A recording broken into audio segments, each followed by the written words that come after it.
Hi, Professor Shar. My name is Jessica Schott. For my culminating assignment, I am going to be defining multicultural literature and describing how books are shaped to promote multicultural literature for children. I will also be presenting effective strategies to integrate multicultural literature in our classrooms, as well as identifying different resources to utilize when looking for multicultural books, ideas, and then just ideas of how to integrate that into your classroom. So, touching on defining multicultural literature for children. So, our textbook that we read, Multicultural Children's Literature by Ambika, I don't even know how to say her last name, Gopalakrishnan. A lot of my citations come from chapter 1. So on page 5, it says that validations for children's experiences need to include diversity. So that means that a lot of the diversity that we experience as children comes from the literature that we read, as well as our classrooms that we're in.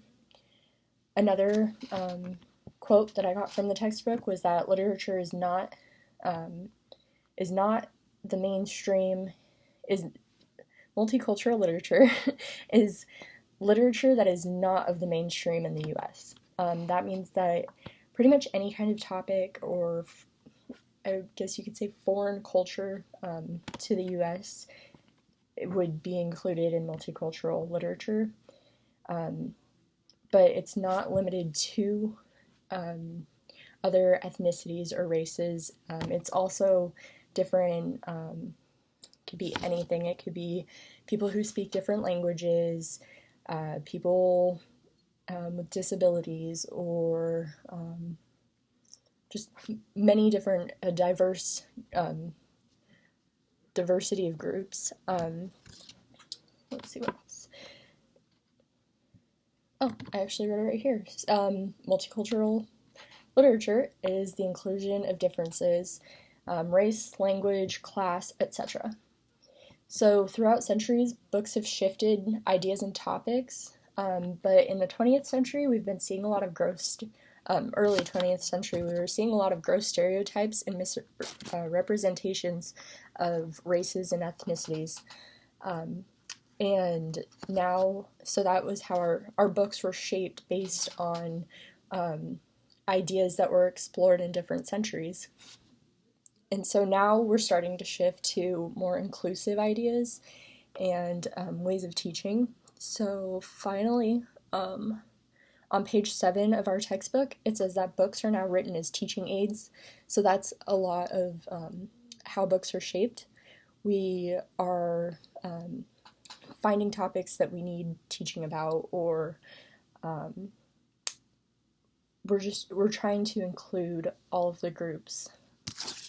And so all of our books are based on including different groups, and then we're using those as teaching aids to teach people about those groups or how to include them. And then for effective strategies to integrate multicultural literature in our classrooms.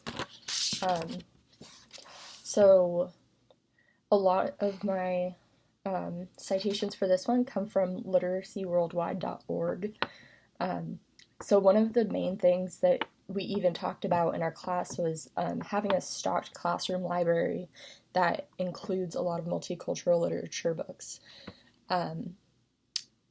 Other ways to integrate it into our classrooms is to have reflections, and maybe this starts with an activity or reading a book about multicultural literature or other groups, and then reflecting on it and talking about how that affects you, or how it connects to you, or just everything around you. Another one that I wrote was lessons that